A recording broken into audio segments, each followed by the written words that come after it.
Life is pain. You know how many times I wanted to just give up? How many times I've thought about ending it? Life is hard. Easy, it's not an option. But it's worth fighting. It's worth believing. It's worth giving yourself a chance. It's worth mustering yourself up, standing up inside yourself. It's worth fighting relentlessly, never giving up. It's worth fighting a good fight. It's worth being around motivated, positive people. It's worth being up-tempo. It's easy to have faith and feel good when you're feeling good and you have no pain and your bills are paid and you got a clean bill of health from the doctor. It's easy to be motivated then. But when that's not the situation, it's hard. When you look in the mirror and you don't see the person that you once saw. It's hard. I know it's hard, but do it hard. You got to go all the f*** in. When there's a will, there's a way, and there's always a way. When you're committed, you don't care about the facts. You don't care about the odds. You don't care about the opinions of others. The only thing you care about is making it through to the other f***ing side. No matter what it takes. You just got to keep searching, keep fighting, keep hammering, keep failing, keep trying, keep getting back up again, and stop at nothing to reach it. You gotta have mental toughness. You don't give up on me. You don't quit on me. You man up. You woman up. You get your life back. You get your family back. I need you to have mental toughness. When you come up against that thing, you gotta outlast it. And you gotta already have made up your mind before you get to cancer. You gotta already have made up your mind before you get to that exam. You gotta already have made up your mind when you're talking to your husband, when you're talking to your wife, when you're talking to that sickness. You gotta look at it before you even get to it. So don't you ever give up. You get to make a choice. Is failure going to break you or is failure going to make you? You get to decide. Failure doesn't. It's okay to fall. It's okay to cry. It's okay to go home. But quitting should never be an option. It's not in falling that makes us failures. It's in not getting up that makes us failures. And you get to decide if you get up or you don't get up. I can accept failure. Everyone fails at some point. I cannot accept not trying.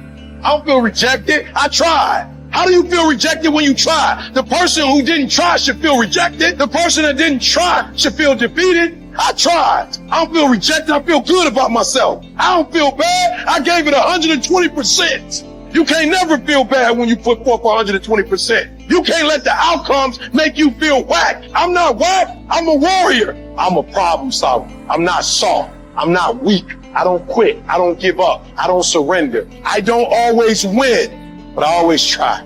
When you believe with everything in you that you are destined for greatness, you will find a way. You turn a tragedy into a triumph, despair into repair, pain into gain, adversity into prosperity. You have to know that this thing is going to work. Come hell or high water, whatever it is that I set out to do, it may not happen in 6 months, it may not happen in a year, it may not happen in 2 years, but at some point, my dream is going to become a reality. I think about my why. I can't quit. I can't stop. I can't get tired. I can't give up. I can't give in. My mama counting on me. My wife is counting on me. When you ain't got nothing left in your tank, you got to think about the people in your life that you're doing this for.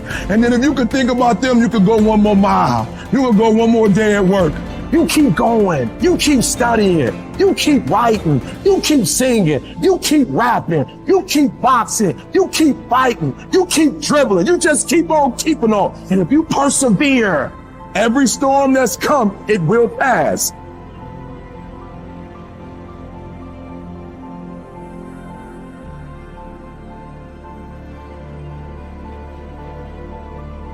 Do you know abundance is our birthright? Abundance is our birthright, and everywhere you look, you see abundance. Everywhere you look. There's an abundance of leaves on the trees. There's an abundance of snow in the ground. There's an abundance of water in the universe. There's an abundance everywhere you go, and you and I have the ability to create an abundance. Now you take nothing with you, you'll never own anything. You arrive with nothing, you're going to leave the same way. It's like somebody said, you come in with no hair and no teeth, no money, that's the way you leave. But while you're here, you can enjoy an abundant life. You can have all of whatever it is you want, but you have to earn it. Now, what would abundance be in your life? What would abundance be? To one person, it may be different than to another. But understand this, it all starts in our mind. Most people are letting what they have now control how they see themselves. They let their bank account control them. They let the friends they have control them. They let their conditions or circumstance control. That's not where we want to go. We want to go inside. Everything starts from the inside out. So let's start over. Let's start over. If life isn't the way you want it now, make up your mind. You're going to start over.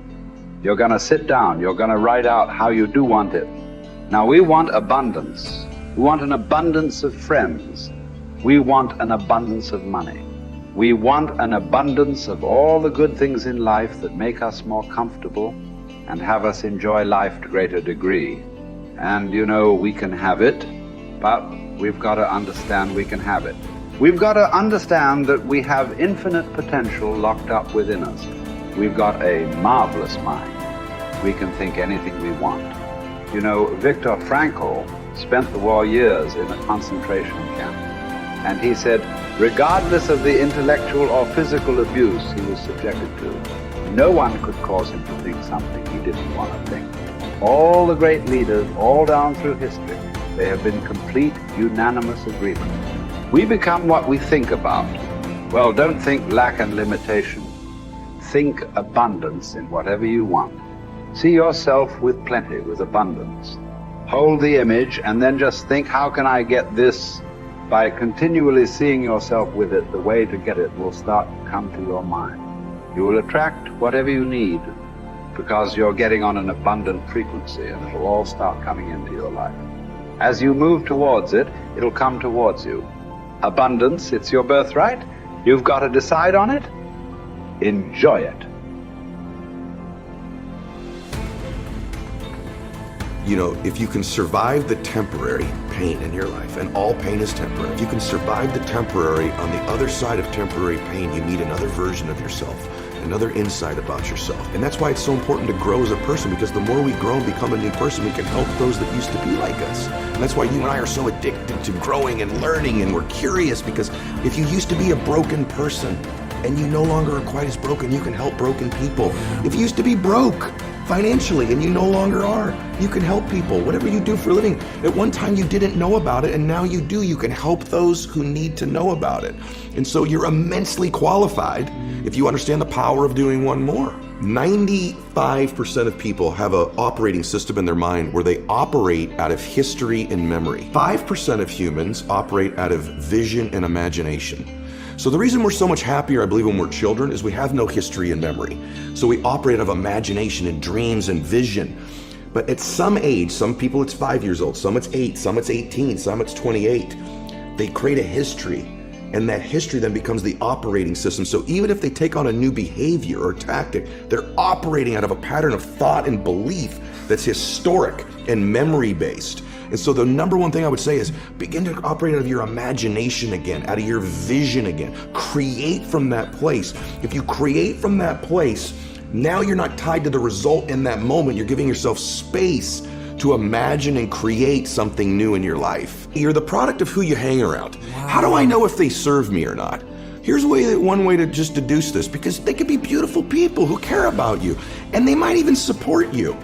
But when you're with them, what are you ever have those friends you're with them, you're like, you remember when, you remember that party, remember that thing? Yeah. And if your friends are constantly bringing you to the filtration system of memory and history all the time, think this through. How often are those friends saying, hey, what are you working on now? Where are you going? What's your vision? What do you want to create? And maybe that sounds hokey, but you and I have both our friends have the most amazing histories, and you can't get them to talk about them. No. You have to work, because what are they still doing? Yeah. They're talking about now and where they're going. Yeah. Their viewpoint in their life is being present and having a vision for the future. Yeah. A formula for misery, a formula for lack of creativity, lack of productivity, is constantly being history and memory. Even if it's good, it doesn't serve us. And for most of us, it's not good. And we keep living from it or trying to move away from it. Create a new future. Don't move away from the past. Create a brilliant, imaginative, curious, vibrant vision for your life. Love for something is in the present moment also, right? Love is not just for the past. And it's funny how important one day is, man. When my dad got sick, my dad got cancer. When he first got sick, he goes, hey, my dad was a dude. He goes, look, I'll fight this one time. Okay, I'll do your little chemo and your surgery, but I'm not gonna pour poison into my body. I'm not gonna lose my hair. I'm not gonna deteriorate. I'll give this thing a shot once. If it doesn't work, I'm out.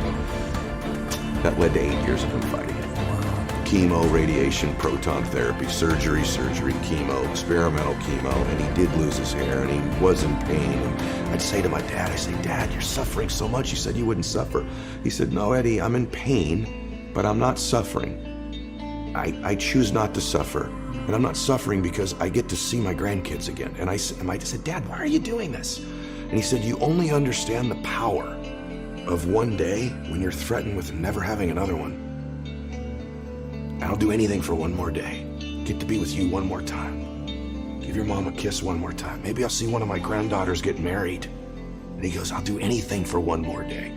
And when we begin to think of our life that way, the power of right now and having one more moment and one more minute is so beautiful. It's so blessed. It's so big. It's so amazing. Why would we spend that minute in history?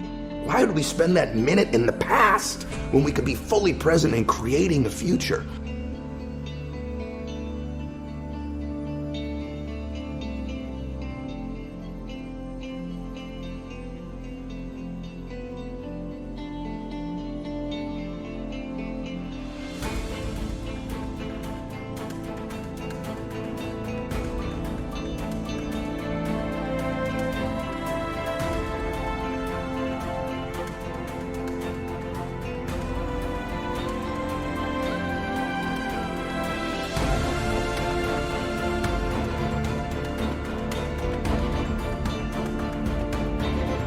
Hard thing to accept, but in our lives, we are getting out of our life right now exactly what we believe we're worthy of, exactly what we think we deserve.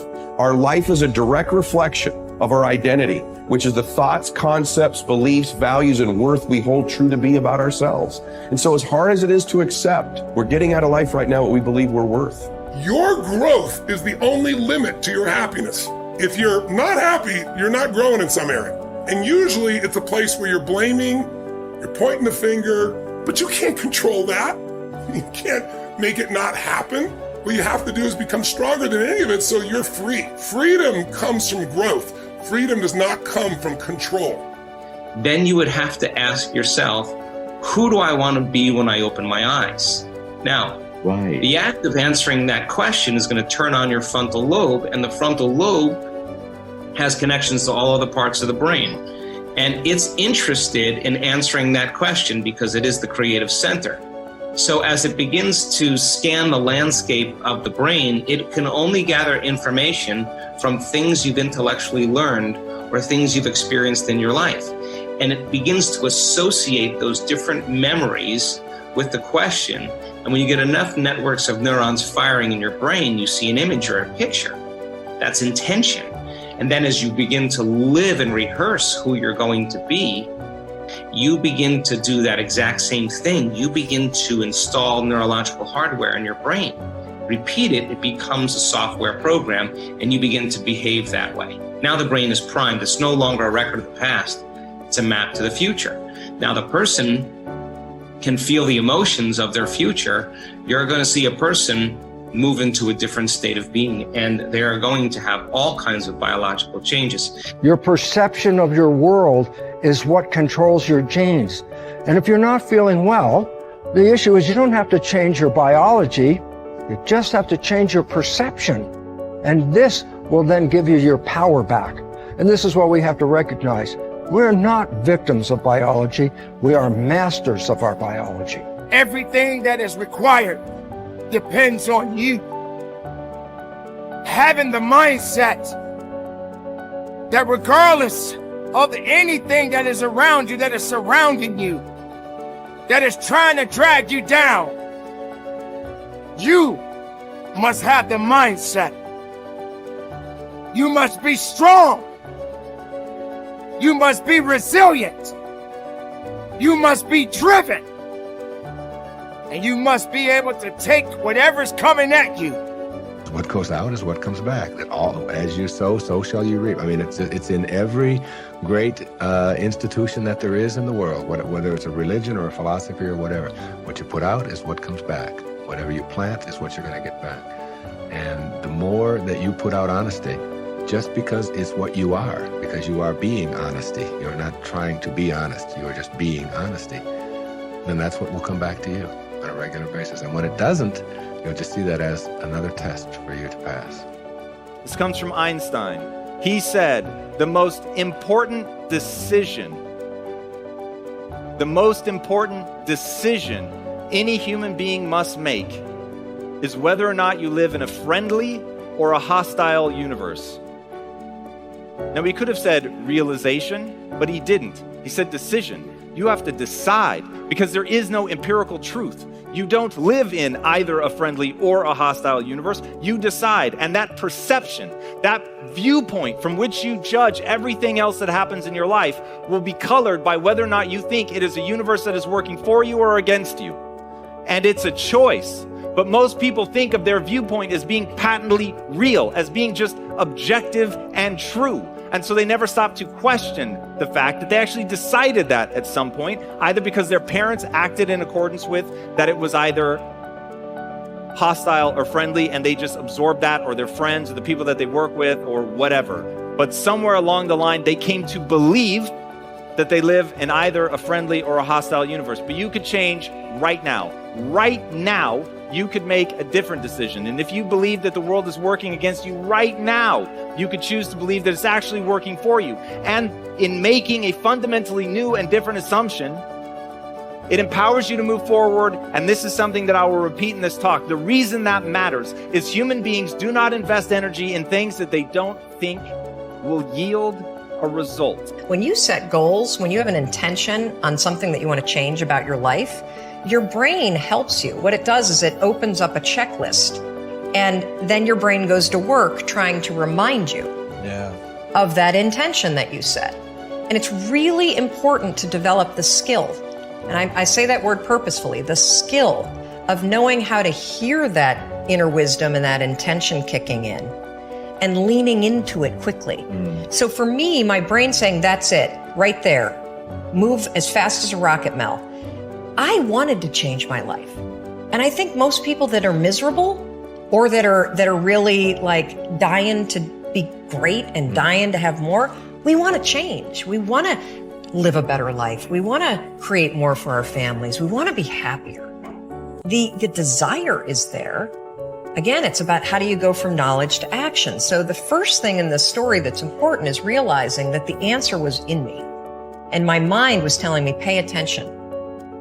Could have also been the bourbon. I had a couple of Manhattans that night. But anyway, the next morning, the alarm goes off, and I pretended NASA was there. It's the stupidest story. I literally went 5, 4, 3, 2, 1. I counted out loud, and then I stood up. And I'll never forget standing there in my bedroom. It was dark. It was cold. It was winter in Boston. And for the first time in 3 months, I had beaten my habit of hitting the snooze button. I couldn't believe it. And I thought, wait a minute. Counting backwards? That is the dumbest thing I've ever heard in my entire life. Well, the next morning I used it again and it worked. The next morning I used it again and it worked. The next morning I used it again and it worked. And then I started to notice something really interesting. There were moments all day long, just like that 5-second moment in bed, where I knew, knowledge, what I should do. And if I didn't move within 5 seconds, my brain would step in and talk me out of it. Every human being has a 5-second window, might even be shorter for you. You have about a 5-second window in which you can move from idea to action before your brain kicks into full gear and sabotages any change in behavior. Because remember, your brain is wired to stop you from doing things that are uncomfortable or uncertain or scary. It's your job to learn how to move from those ideas that could change everything into acting up. Take action. When you start to walk, talk, dress, and behave like the top people, you soon begin to feel like the top people. You will treat other people like the top people do. You will work the way the top people work. You will start to get the results that the top people get. In no time at all, you will be one of the top people yourself. It may be trite to say, fake it until you make it, but there is a lot of truth to it. Your main job in life is to create the mental equivalent within yourself of what you want to realize and enjoy in your outer world. Your focus must be on creating the beliefs within yourself that are consistent with the great success you want to be in your outer world. You achieve this by challenging your self-limiting beliefs, rejecting them, and then acting as if they did not exist. You reinforce the development of new life-enhancing beliefs by increasing your knowledge and skills in your field to the point where you feel equal to any demand or challenge. You accelerate the development of new positive beliefs by setting bigger and more exciting goals in every area. Finally, you act continually as if you were already the person that you desire to be. Your aim is to reprogram your subconscious mind for success by creating the mental equivalent in everything you do or say. Make a decision this very day to challenge and reject any self-limiting beliefs that you might have that could be holding you back. Look into yourself and question the areas of your life where you have doubts about your abilities or talent. You might ask your friends and family members if they see any negative beliefs that you might have. Often, they will be aware of negative self-limiting beliefs you have that you are not aware of yourself. In every case, once you have identified these negative beliefs, ask yourself, what if the opposite were true? What if you had the ability to be extraordinarily successful in an area where you currently doubt yourself? What if you had been programmed from infancy with genius ability in a particular area? For example, what if you had within you right now the ability to earn and keep all the money you could ever want throughout your life? What if you had a golden touch with regard to money? If you absolutely believed these things to be true, what would you do differently from what you are doing today? Your beliefs are always manifested in your words and actions. Make sure that everything you say and do from now on is consistent with the beliefs that you want to have, and the person that you want to have, and the person that you want to become. In time, you will replace more and more of your self-limiting beliefs with life-enhancing beliefs. Over time, you will completely reprogram yourself for success. When this occurs, the transformation that takes place in your outer life will amaze you and all the people around you.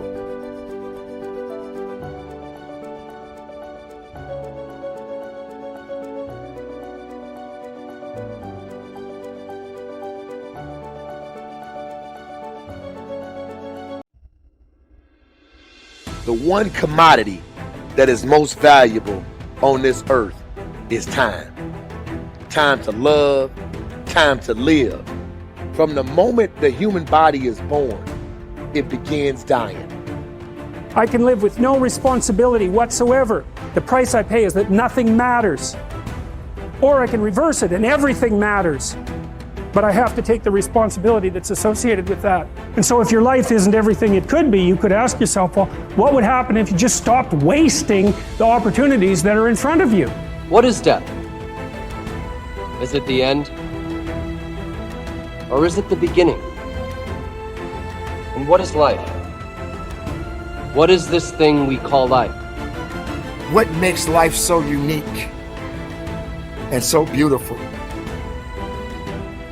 It is beautiful because whatever you have that you may be facing, what you may be dealing with, life is still good.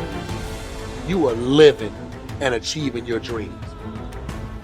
Find time to better yourself, read, explore, research, live life, do things you've never thought of doing before. That's what it's all about. It might not be fun, it might not be easy, but it is profitable. It does give you results.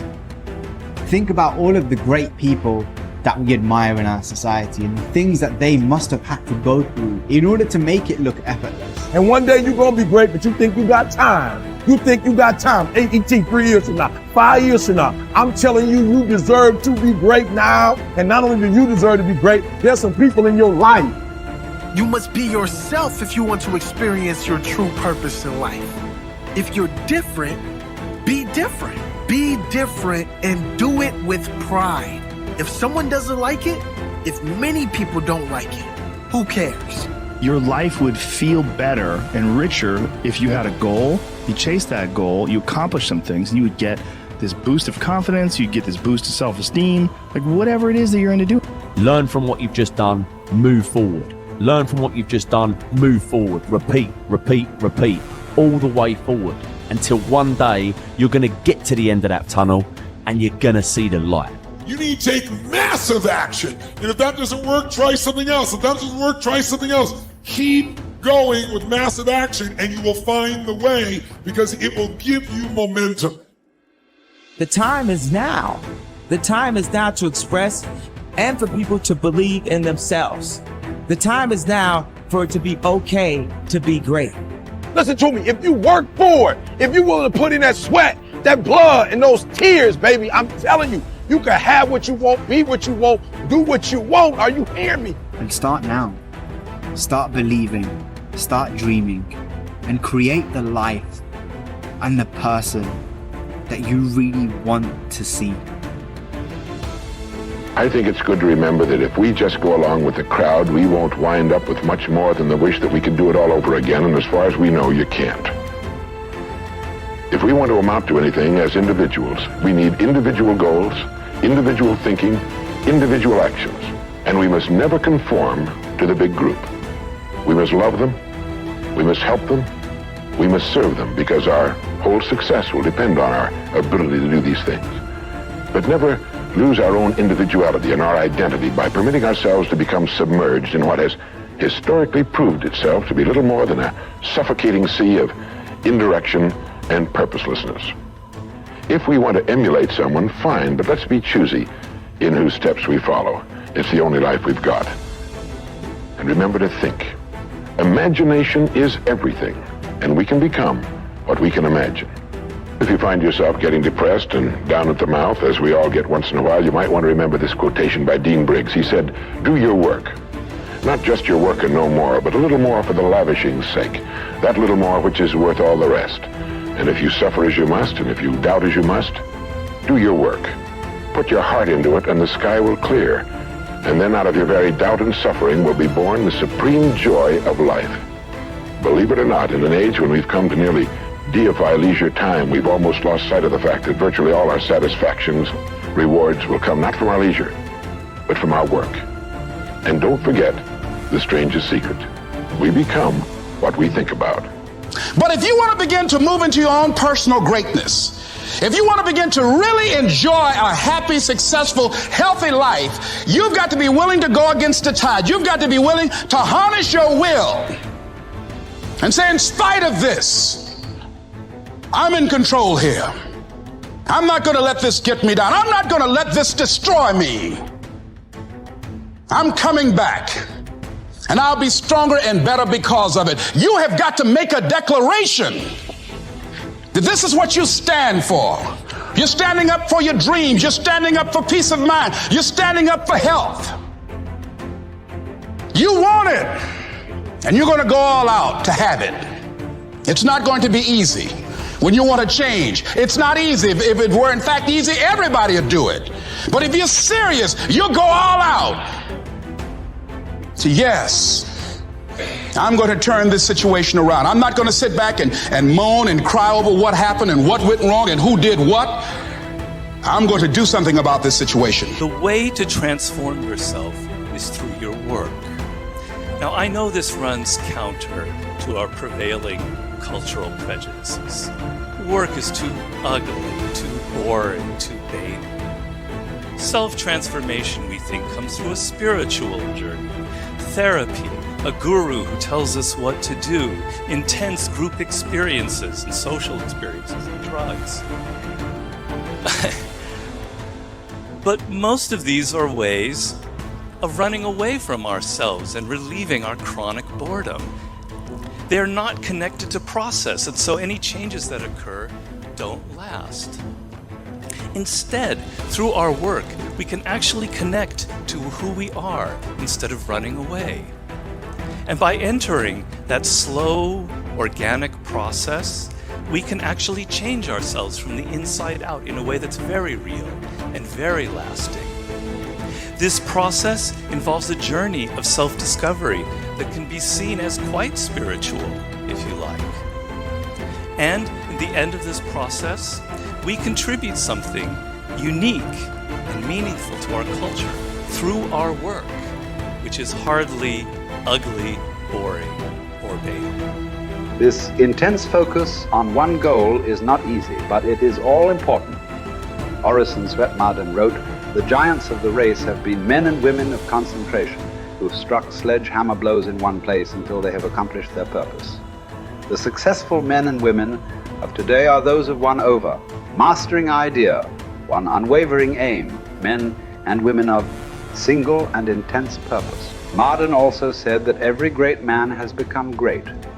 Every successful man has succeeded in proportion as he has confined his powers to one particular channel. Single-minded concentration in the direction of your dreams will intensify your desires and increase your emotional drive toward your goal. This intensity of concentration will activate the law of attraction and begin to attract people and opportunities into your life to help you to achieve your goal. The more you think about your goal, the more it will come to dominate and direct your life. The more you think about it, the more rapidly you will move toward it, and it will move toward you. Great men and women are those who absolutely believe that they are put on this earth to do something wonderful with their lives. They have a vision of something greater or better than their current circumstances. Personal greatness means having a sense of destiny and a conviction that your thoughts and your imagination are the only real limits to your possibilities. William James said, compared to what we ought to be, we are only half awake. We are making use of only a small part of our physical and mental resources. Stating the thing broadly, the human individual thus lives far within his limits. He possesses powers of various sorts which he habitually fails to use. The founder of Success magazine, Orison Swett Marden, once said, "There are powers inside of you, which if you could discover and use, would make of you everything you ever dreamed or imagined you could become." In a 5-year study of leaders reported on in his book, Leaders, Warren Bennis discovered that each of them consciously avoided the comfort zone by continuously setting higher goals. They never allowed themselves to become complacent. They lived their lives fully extended, always striving to be and do more. To develop unshakable self-confidence, you need to see yourself and think of yourself as a leader, and to do what leaders do. You need to stretch yourself toward the outermost boundaries of your potential. You need to set goals that draw out of you the very best that is in you. You need to work toward objectives that cause you to feel a sense of mastery and peak performance.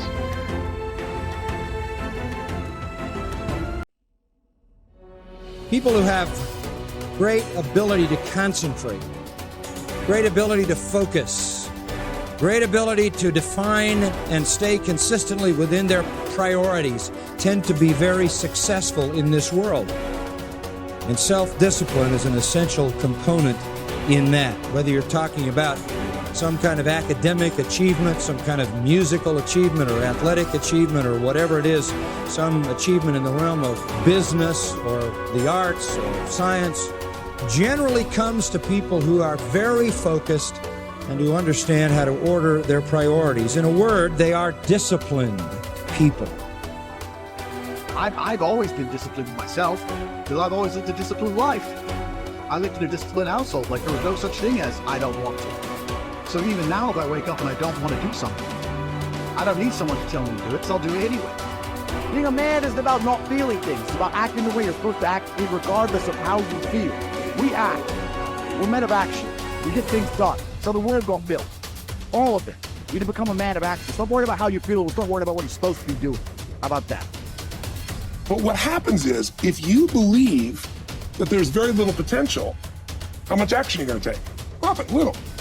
But they take little action, little results. Why? Because they have to start with a problem with their belief. They don't believe it's really going to happen for me. Maybe for Frank Kearns because he's got the cool hair and stuff, or maybe it's for you because you're so driven, but it's not me. Maybe Tony Robbins because he's a freak, got these big teeth. Whatever their thought process is, right? They got this thing, right? And when you take a little potential with a little action, what kind of results do you get? Lousy little results. And when you get little results, what does that do to your belief? You go, see, I told you this was a waste of time. And then what happens? You tap even less potential. You take even less action. You get even worse results, and your belief gets even weaker. And this sucker feeds on itself until you are in a downward spiral. It's poisonous. It's poisonous and it's self-fulfilling. Now, what if something could happen that could come along and fill you with a sense of absolute certainty? Not like I believe, but where you know. In you guys' case, mine as well, we knew because we had to. Because we burned the boats. There was no other option. We had to find a way. We weren't going to live that way. We all did it in different ways and for different reasons, but in essence, that was it. If you get yourself in a state of certainty that this is going to work, I'm going to find a way, and if this doesn't work, I will make the way, then you tap a lot more potential. And when you're certain in your potential, you take massive action. When you take massive action, you really believe in something, you get great results. When you get great results, your brain goes, see, I told you I was a stud. I told you this thing would work out. Now you're even stronger. You tap more potential, take greater action, greater results. That's how you went from $300 in a week to $2,500 in 5 days to $100,000 in a month to $1 million in a day. Same thing with you. And we get momentum. That's why the rich get richer and the poor get poorer. If you just make a decision, it can be sometimes the day that starts you on a brand new journey. Sometimes when you look back on it, the day that you decided was just about as exciting as the day when you finally accomplished the project. That when you finally made the decision, you finally, got through whatever barriers kept you from making that decision, and finally you made a decision. Now, some decisions are incidental and some are small, and some, are part of a working day.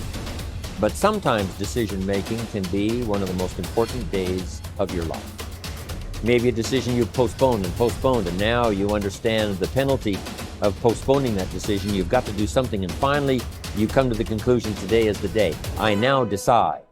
And whether you decide on a new direction, whether you decide on a refinement in philosophy, whether you decide to act when before you haven't acted, you decide on a series of things that you're going to do, you decide. Deciding can be such an incredibly important, very exciting, inspirational day. So that can be an incredible source of inspiration.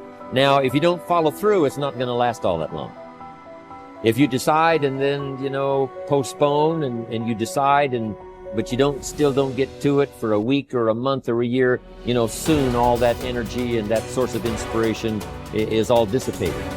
I believe that the single most important skill is the ability to make effective decisions, because everything comes from decision. You only get new results if you take new actions. You only take new actions if that decision comes first. In other words, decision is the father or mother of all action. But not all decisions are equally good, as we all know. And the quality of our life comes down to the quality of our decisions. You want action. Action means you have to make some decisions along the way. And decisions, most people are so afraid to make the wrong decision, they don't make any decision. That is what you really need to be afraid of, being stagnant.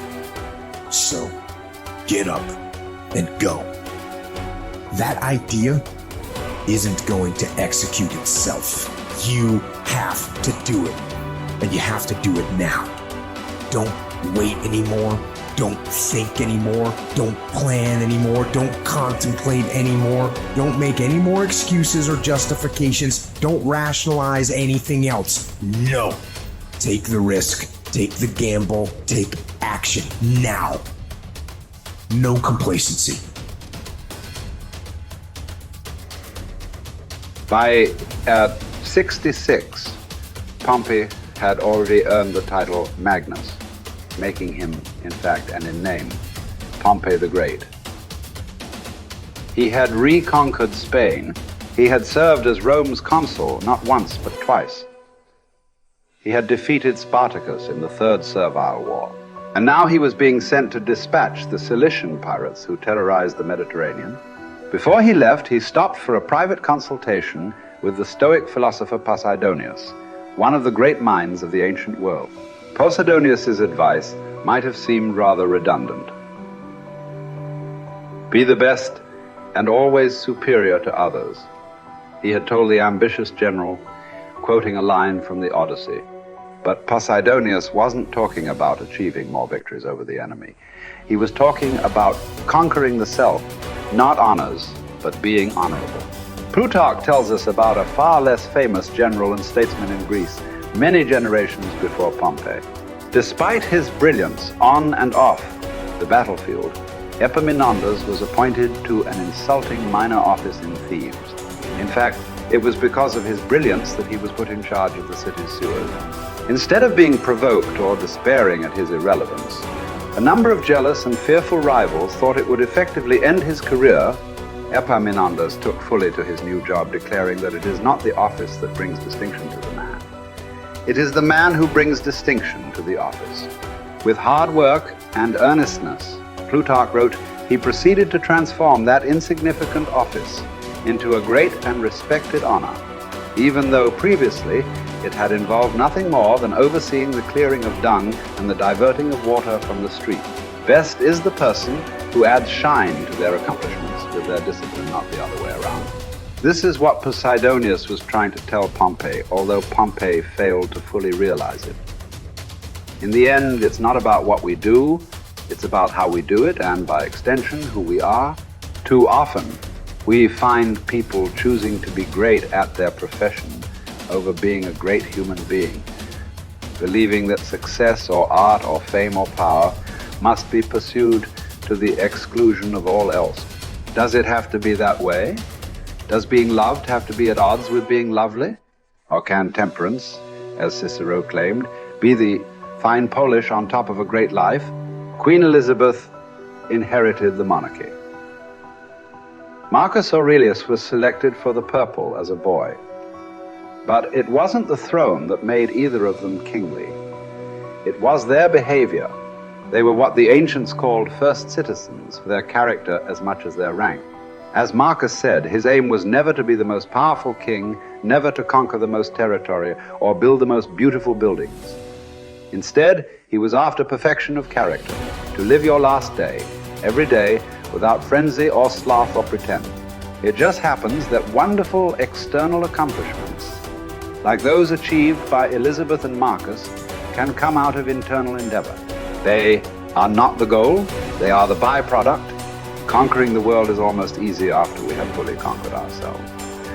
Certainly fewer people have done the latter than the former. This is what you find when you study the true masters of any profession. They don't care much about winning, about money, about fame, about most of the things that have come their way as a result of their success. Their journey has always been towards something bigger. They aren't running a race against the competition. They are in a battle with themselves. Self-discipline has never been about punishment or deprivation. It is about becoming the best that you are capable of becoming. The battle to be the best has less to do with beating others and more to do with beating down those urges, those flaws, those selfish instincts that every human has. There was never enough for Pompey, nothing sacred. His endless ambition, his insane love of glory, as Posidonius called it, would ally him with Caesar, setting in motion the destruction of the republic he once loved. He would wake up to this Faustian bargain eventually and fight valiantly to preserve Rome, but it would be too late. He would be defeated by Caesar's armies at Pharsalus in a day, losing everything that he had acquired, and then shortly thereafter losing his life as well. His last words would quote another ancient playwright, Sophocles. Whoever makes his journey to a tyrant's court becomes his slave, although he went there a free man. By chasing the wrong kind of best, fame, fortune, power winning, Pompey had chained himself to the worst. It cost him everything. As it does for all of us, when we compromise, when we relax our discipline, when we make exceptions and do what is expedient instead of what we know is right. History is replete with great conquerors. There are far fewer generals who were great people, talented writers, groundbreaking scientists, incredible athletes, bold entrepreneurs. All these types are rare. Rarer still, and all the more impressive, are those who manage to achieve these feats without losing control of themselves, without becoming slaves to their ambition, to their careers, to their urges. Who will you be? What race are you running? Who are you trying to beat? And is it for the best?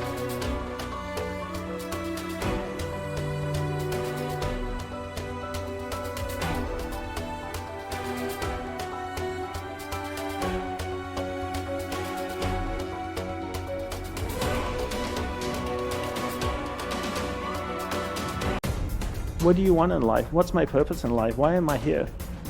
What do I love? What am I passionate about? How many people can genuinely answer, this is my purpose in life? Very, very few people. Once you're clear with your purpose, you know what to concentrate on, and you know what to direct your finite amount of energy towards. If you're conditioned, it's because you have allowed yourself to become that. And if we've conditioned ourselves to believe certain kinds of things, and one of the things that we kind of believe and hang on to and live with is this whole idea that all of the things that happened to me in my past are what are keeping me from doing what I'd like to do today. So we hang on to these things and we fill ourselves with blame. You have some options. Here you are exploring the variety of your environment and coming into alignment with who you really are, and then allowing all of that to flow through you too. So in every moment in time, you have the option of focusing in a way that increases and enhances your alignment and your joy, which causes you to resonate with everything you put into your vortex, or something else. There really are not so many other choices, are there? You can focus on a problem. You cannot have enough money and feel bad because you are attached to the money, or you can not have enough money and feel good as you're anticipating more coming. But the consequence or the circumstance of the money does not need to dictate to you how you feel. That is the problem with getting attached to something that you can't control, is that it leaves you like a puppet with no strings. It's about not putting your attachment in all the wrong places, not putting it in what is temporary, but putting it what is steady. And then in that steady attachment or alignment, then you can just flow it to whatever is currently in your now, flowing through your experience. You can't give away what you don't have. People who are not good at giving away love can't give away love because they don't have it to give away. If I want to give you a dozen oranges, I can't give you those dozen oranges unless I go out and pick up 12 oranges someplace. Otherwise, all it is just empty rhetoric. And the same thing is true of virtually everything in your life. You can't give away love for others if you don't have love in here to give away. If what you have in here is contempt, if what you have in here is anger, if what you have in here is fear, then these are the things you're going to be giving away in your life. Every one of you are drawing a picture with your life. You're the artist. Your hands and your feet are the paintbrushes. And the choices and decisions you're making right now are the paint strokes. You can paint whatever picture you want to paint. You can become whatever you want to become. But your choices and decisions that you're making right now matter. You got to have the grit and the tenacity to push forward and give it a little bit more than what you have right now. Don't wait for the perfect timing. The perfect timing is never going to come because there's no such thing as perfect. There's never going to be a day where you wake up and you're like, this is the perfect day for me to finally change. All the things have lined up. My inbox is completely clear. I have nothing to do today. There's no distractions. The kids are finally perfectly on their own. Oh my gosh, my husband or wife is finally perfect on their own. Everybody is healthy around me. Everything is just perfect. The day is sunny and bright. And oh my gosh, look at all this gold that just happened to appear in front of me. It's not going to happen like that. You need to say, okay, there is never going to be a perfect time, so you need to set a D-Day. Literally, a day in which you say, that's the day. And then you need to marshal all of your motivation, all of your ability to learn and develop skills as fast as you can before that day. But when that day comes, that's D-Day. That's the day that you go. That's the day that you quit. And that has to be a real date for you. I mean, mark it on the calendar. That's the day you quit the thing. That's the day you walk out.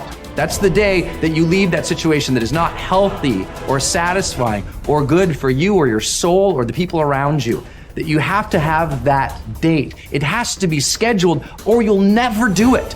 You'll just keep saying, oh, one day things are gonna be, the people who say one day, they end up at the end with a collection of days that were so far from perfect that they're in a state of misery now. They never landed in the land of their dreams because they were always marching in something that was miserable to them, right? At some point, the only way that life changes is that you change your course.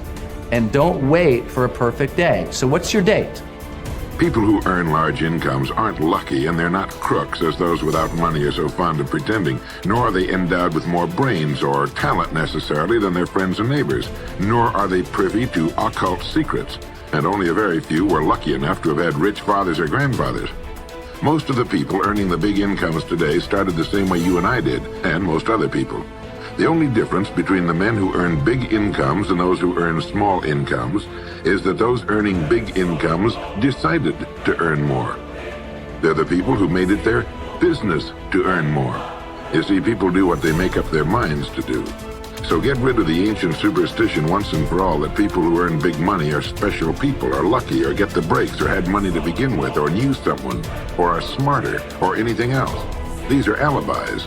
They can all be disproved 1,000 times. The reason there are so many of these alibis around is that men who fail to make the grade financially are seldom honest enough to just admit that they really didn't try and keep trying. So in order to justify their failure, in order to remain seated, they dream up and pass along these old alibis. We're all self-made, but only the successful will admit it. The commitments we make to ourselves and to others and our integrity to those commitments is the essence and clearest manifestation of our proactivity. It is also the essence of our growth through our human endowments of self-awareness and conscience. We become conscious of areas of weakness, areas for improvement, areas of talent that could be developed, areas that need to be changed or eliminated from our lives. Then, as we recognize and use our imagination and independent will to act on that awareness, making promises, setting goals, and being true to them, we build the strength of character, the being that makes possible every other positive thing in our lives. It is here that we find two ways to put ourselves in control of our lives immediately. We can make a promise and keep it, or we can set a goal and work to achieve it. As we make and keep commitments, even small commitments, we begin to establish an inner integrity that gives us the awareness of self-control and the courage and strength to accept more of the responsibility for our own lives. By making and keeping promises to ourselves and others, little by little, our honor becomes greater than our mood. The power to make and keep commitments to ourselves is the essence of developing the basic habits of effectiveness. Knowledge, skill, and desire are all within our control. We can work on any one to improve the balance of the three. As the area of intersection becomes larger, we more deeply internalize the principles upon which the habits are based and create the strength of character to move us in a balanced way toward increasing effectiveness in our lives. Get stronger. You can develop the muscle. You can develop the courage muscle. You can develop the inspiration muscle. You can develop the dedication muscle. You can get stronger. There isn't anybody here that can't get stronger. Next time we see you, may not even recognize you. How strong you're going to be able to become in language, in style, and personality, the ability to cope, the ability to handle with anything that happens, no matter what happens. And the third one is get better. We can all get better. I've gotten better. First talk I gave, I stood up, my mind sat back down. But here's the secret to my success. I stood up and did it again. Stood up and I did it again. And I did it again, and I did it again all those many years ago. I did it when I was scared, and I did it when I didn't want to, and I did it when I was ill. And I did it when it didn't work well, and I did it when they didn't appreciate it, and I didn't a lot of times when I didn't know much what I was doing. I just did it anyway. And now all these years later, I'm asked to walk on this stage with the greatest introduction I've ever had, greatest response and welcome I've ever had, The greatest opportunity I've ever had to touch this many lives with a mixture of words and heart and soul. I got better.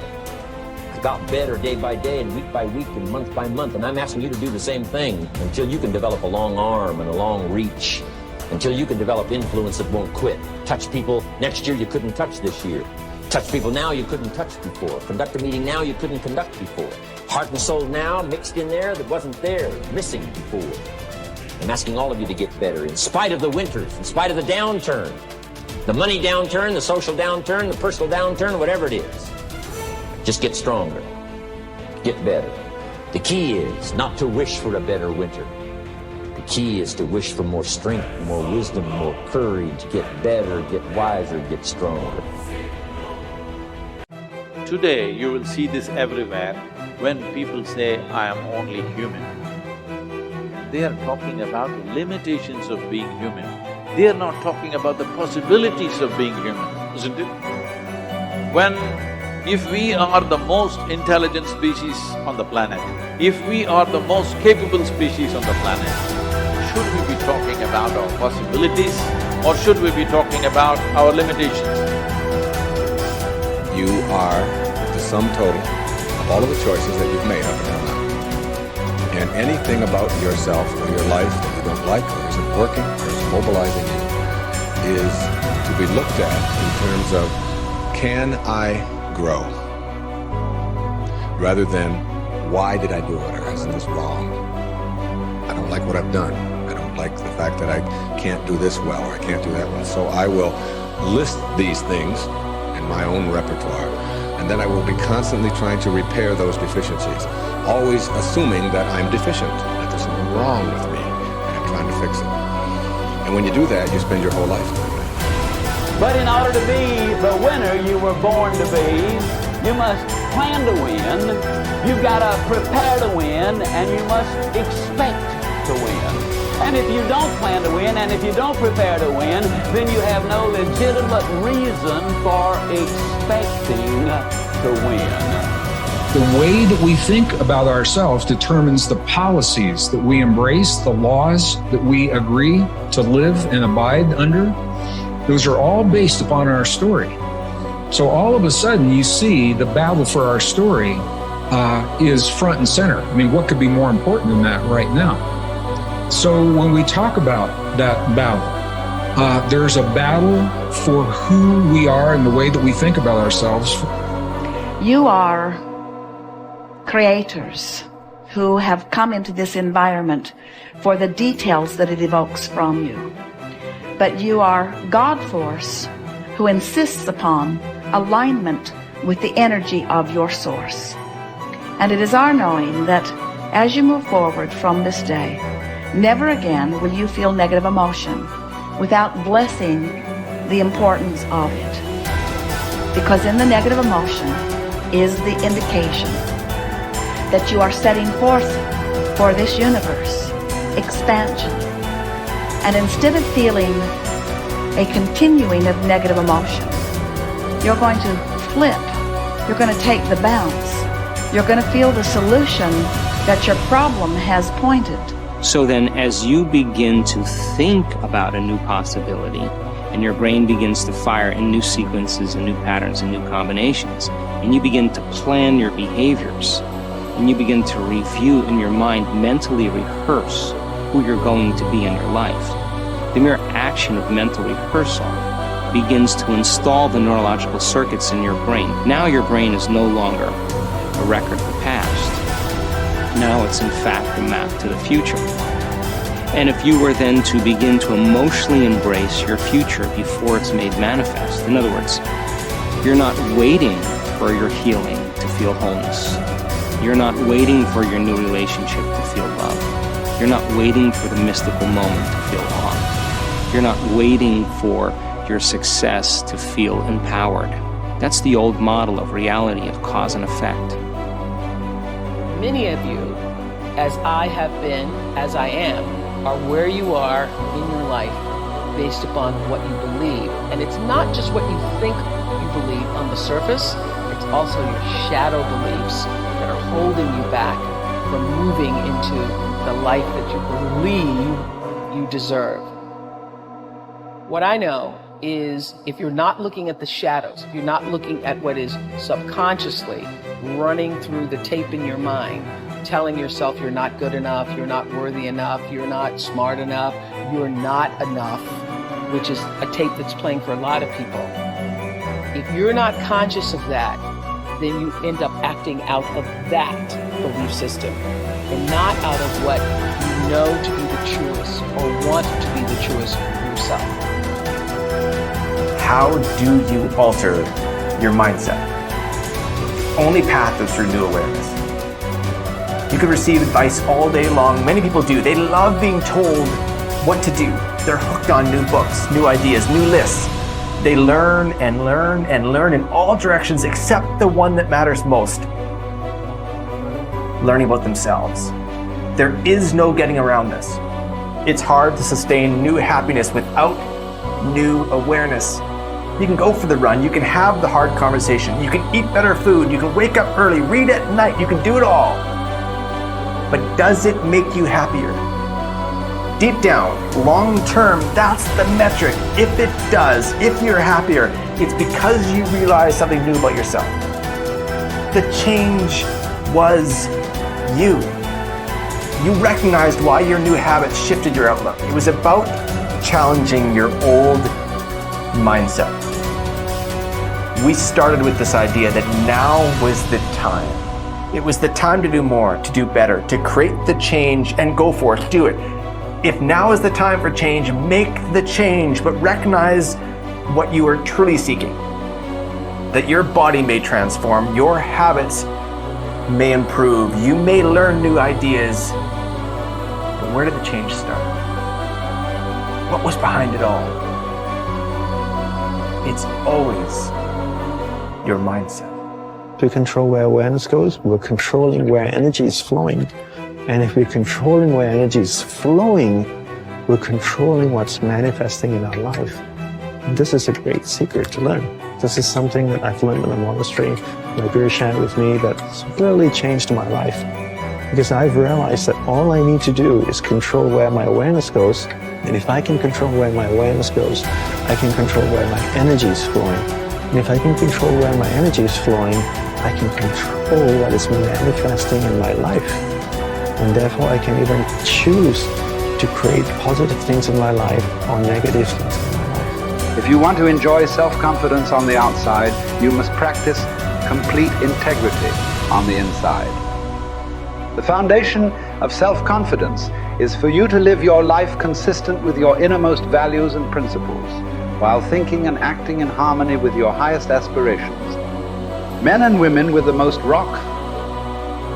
solid self-confidence are those who are absolutely clear about what it is they believe to be right and good and worthwhile, and who live their lives consistent with these values. Everything they do or say is an expression of their innermost convictions. Your whole world can fall down around you, but as long as you know that you are doing the right thing, you will have a deep inner sense of calm that will manifest itself in an attitude of confidence and self. In an attitude of confidence and self-assurance in any situation. You will have many ups and downs in life. But what is most important is that you remain true to yourself. Your true values are only expressed in your actions, in what you do. You can tell what you truly believe by observing what you do in any situation in which you have to make a choice, especially when you are under stress and pulled in two directions at once, with opposing demands or responsibilities. This is when your true values are revealed. The action that you take in any given situation will tell you which of your values is uppermost or whether you have any values at all. It is not what you say, hope, wish, or intend, but only what you do that counts. Your choices of the actions you take tell you unerringly who you really are. You can develop within yourself a superb set of values by acting as though you already had those values. You can develop integrity and courage and compassion and confidence by behaving as though you already had these qualities. The more you act the part, especially when you demonstrate these qualities under stress or when you feel like doing or saying something else, the more rapidly these qualities become a permanent part of your mental makeup. The more you practice good values, the more rapidly you become a truly superior person. The keys to developing the unshakable self-confidence that will make everything else possible for you are self-control, self-mastery, and self-discipline. Self-confidence can come directly by behaving in a self-confident manner, but more often it comes indirectly by doing and saying the things and practicing the behaviors that lead to self-confidence. The most important self-development behavior is living consistently with your highest values at every opportunity. Appreciate how special you are. There will never be anyone exactly like you. You were given special gifts and talents to share with the world.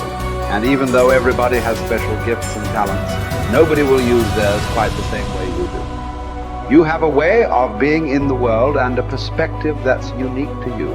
You are the only one who thinks your thoughts the way you think them. You have created your own unique reality and are living your life according to your own unique path. You are the only you that will ever be. You're kind of a big deal.